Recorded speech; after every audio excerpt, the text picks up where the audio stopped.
Hey there, and welcome to another G.I. Joe Classified Series action figure review. Today we are not going to be taking a look at both of these. Instead, we will be taking a look at Beachhead, or Wayne Beachhead Sneeden. But first, before we jump into the review, I want to send out a huge, a massive, a monumental thank you and a note of appreciation to Incredible Hulk from RetroRescue.com for sending me these figures. Just like most of you, I have been going to Target stores day after day after day with no luck and being shut down and being told come back later, only to find when I do come back later, they've already sold their figures before they told me to come back. So anyway, but he found some and he sent them to me primarily so I can review them and do a few other things with them that you'll find out about soon. So anyway, thank you so much. I appreciate it. So let's jump right in. I'm going to remove this one because, as I said, we are taking a look at Beachhead today. Beachhead is a Target exclusive. It's part of the Special Missions Cobra Island set. There are currently 4 figures: Beachhead, Roadblock, Cobra Trooper, and the Baroness with the motorcycle. But we're taking a look here at Beachhead. So here's the box. Look at this art. This is actually really cool.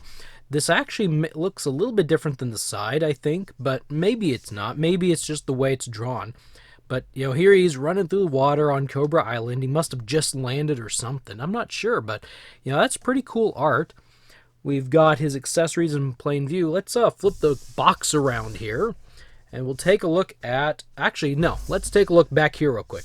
So the back of it is not the traditional, or what we've got used to being the big action poster of G.I. Joe and Cobra. Instead, this is a map or an overview of Cobra Island, or what Cobra Island looks like now.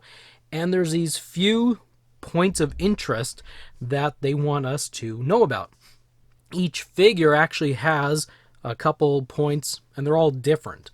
So let's flip it back over to here. We'll take a look at here.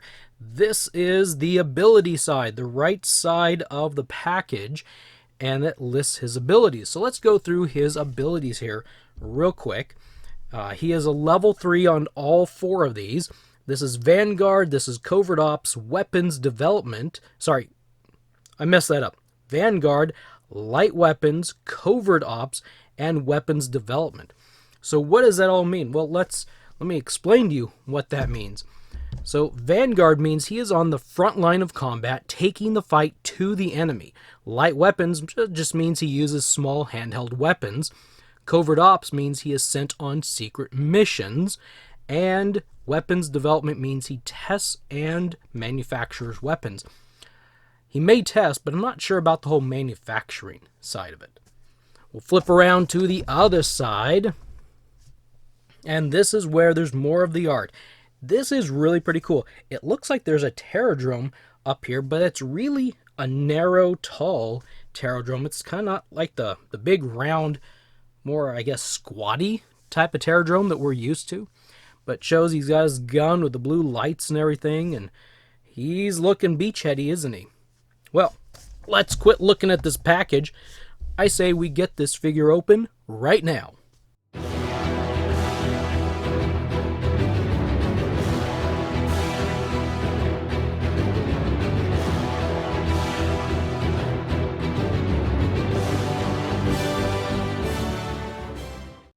Before we talk about the figure and the accessories, I thought I would point this out. This is the new insert for the Target exclusive Cobra Island set.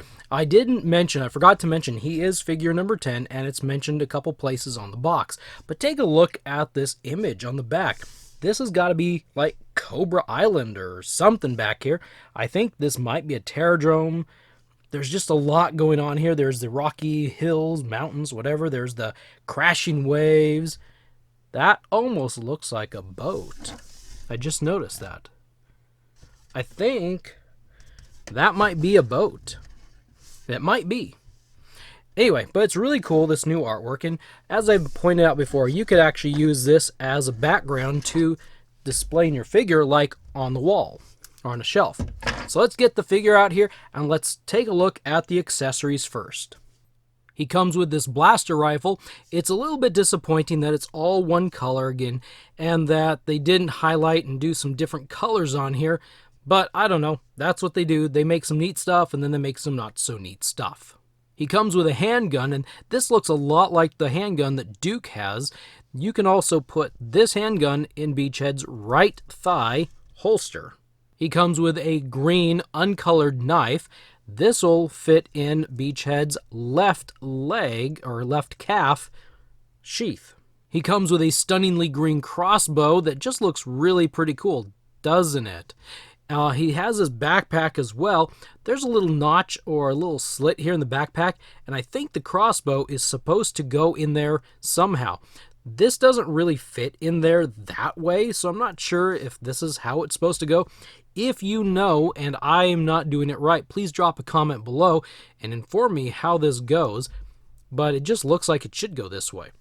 So the backpack is pretty good. It's a solid piece. It's not hollow, and it's got a little bit of weight to it.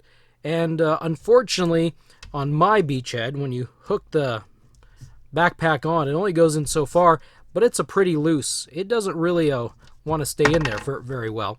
So when I pose him, I'm going to have to make sure I put it on last. And he comes with a red beret with a little cool insignia logo on the front. Now, for all those of you who don't think he should be wearing this or you think it looks ugly, keep in mind the 1986 version 1 figure actually had a red beret tucked over the left side of his shoulder. It wasn't an actual accessory, it was more just molded and painted on the figure, but it was still there. A quick note about the accessories. Again, be careful when you put them in the hands. The hands are a little bit tight, and these are a little bit bendy. That was a little bit more bendy than I meant for it to look. But just be careful when you're putting the hands around that you don't accidentally bend or break your accessory handles. Now let's take a look at the figure. This is an update of the 1986 version 1 Beachhead, the original Beachhead. I think this figure is phenomenal. I think he looks really, really amazing. It's not 100% identical, but that doesn't matter. This is a more modern update, and I think they've done a really, really great job. I am so excited and happy with this Beachhead. When I opened him up, I had to just sit back for a second and look at him, and I was kind of like a kid again, holding a figure, thinking, oh my goodness, this is a really cool figure. I want to take it out and I want to play with it. This is so neat. I'm really enjoying the look of this Beachhead. He has about 38 points of articulation between all the different moving parts on him. The vest does not come off unless you take some scissors or a Sharpie, an X-Acto knife, and cut it off. So unfortunately, that's stuck on there. But from what I understand, there's really nothing under there to be too concerned or worried about. He does have the ab crunch motion under the vest, and it doesn't really do a whole lot of good because it's under the vest. He's still bending at the waist and not the abs area. I think the colors are really pretty cool. I think they match him pretty good. He's got some brown pants and brown and black on the vest, and he's got his kind of signature green. Apparently everything is like a stocking cap. He's got lines everywhere, but he's got his green shirt and cover. He's got these 3 little attachments that can come off if you do it really carefully. He's got the holster on the right thigh, the sheath on the left calf, and he's got this thing over here on the left thigh. I'm not exactly sure what this is. I'm guessing it has to do with maybe guns or a pouch. It's either a pouch or maybe some more cartridges or magazines or whatever you call those things. I'm not really fluent in gun speak. Alright, so let's take a peek at the actual articulation. His head will rotate all the way around, and he can look down, and he can look up. You kind of got to force it just a little bit, but don't force it too much. He's got a really great neck swivel, the neck ball joint that's inside the chest area. It's really awesome. Works really well. His shoulders or his arms will rotate all the way around. He's got the butterfly. It works enough. It doesn't swivel a whole lot, but it works enough. His biceps will rotate as well as the rest of his shoulders will continue to rotate. He's got the double pin elbows. His wrists will rotate, and they do have a hinge. The right wrist has, let me remember, this hinge, and the left has this. The reason I can't really show it to you on here is the cuffs stick over just a little ways, and it prevents a lot of movement. When I do that, it actually starts to pull out the hand, if you can see that. Pop that back into place. So as we noted about the chest, he can wobble and wiggle quite well, well enough that you can pose him, I think, pretty good. His legs go like that, and they go like that. They have that little rocker thing up here in the crotch area where you can lower the leg and raise the leg. I don't know if it's as prominent as the other figures, but it's still just enough to let you do some really nice poses. His thighs have a swivel, and that was kind of funny. This pouch, for the most part, didn't move. He's got double pins on the knees and the calf rotation. The boot will rotate right there. And last is the ankle. It has a hinge that will go up and down, and you can also rotate the ankle around to a point. The ankle rotation comes in real handy when posing him. I noticed that with my figure, the left ankle constantly wants to do something like that. So you can do some fancy, slide pose or something. I don't know what that would be. You can maybe get him in there. That's just, that looks broken. But I did notice that he liked to kind of slide over a little bit on that leg. I don't know how well he'll stand up, though. There we go. Nope, there we go. Nope, yep, there we go. Finally, we got him standing. Now, if you notice, there's something absent on this figure that a lot of the classified, or at least Wave 1, had, and that's gold. They seem to have removed or toned down. Actually, they didn't tone down at all. They seem to have removed the gold, and I don't know if this is going to be something that we're going to see more of, or there's no gold, or what. That may have been a Wave 1 only, maybe to spark the interest. I don't know, but there hasn't been gold on the last couple figures. There's this thing up here, this red and blue, I'd say it's like a communicator sort of device that seems to tie the entire G.I. Joe team together. So if they've got this, you know they're a G.I. Joe, because Cobra doesn't seem to have these. Let's see, what else should we talk about? Well, I know. How about we get him geared up? Here he is all geared up, and yeah, I know, I put the red beret on there. Some of you aren't going to like it, but it is an accessory, so I wanted to at least start off this portion with it on. Now I'll take it off, just to make you all happy that don't like it. But what I'm going to guess is pretty quickly this backpack is going to fall off. As I mentioned, the backpack doesn't really want to stay on very well, and I'm wondering if it's because either the hole is too big and the peg is too small, or the peg isn't long enough, and maybe it doesn't have enough reach through this vest to get to the actual back hole. I don't know. But there he is. He's got the knife in the sheath. He's got the handgun in the holster, and he's holding this blaster rifle. I don't really like the way he holds it this way. I don't think it looks cool at all. What I've discovered I like to doing is have him kind of hold it like this, or just one-handed. He's a tough guy. For a guy who doesn't wear deodorant, I mean, he's tough. He can hold a big, heavy gun with one hand and fire it off. So, anyway, there is Beachhead, Wayne Sneeden. He is, I gotta say, he's really cool. This may become my favorite G.I. Joe Classified Series figure thus far.